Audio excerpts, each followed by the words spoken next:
2022 সালের এপ্রিলে বিয়ের পিড়িতে বসেন বলিউডের দুই জনপ্রিয় তারকা রণবীর কাপুর ও আলিয়া ভাট। তাদের কন্যা রাহাও এখন বড় হয়েছে। তবে হঠাৎই শোনা যাচ্ছে আলিয়া নাকি রণবীরের প্রথম স্ত্রী নন।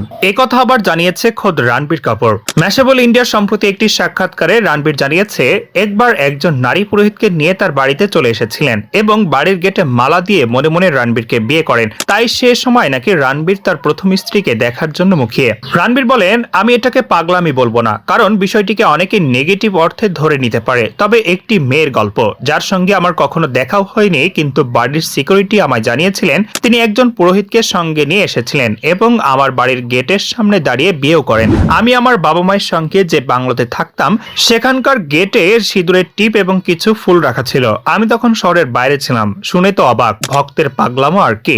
আমার এখনো সেই প্রথম স্ত্রীর সঙ্গে দেখা হয়নি। আমি তার জন্য অধীর আগ্রহে অপেক্ষা করছি। তাই বলতেই হয় আলিয়া আমার প্রথম স্ত্রী নয়।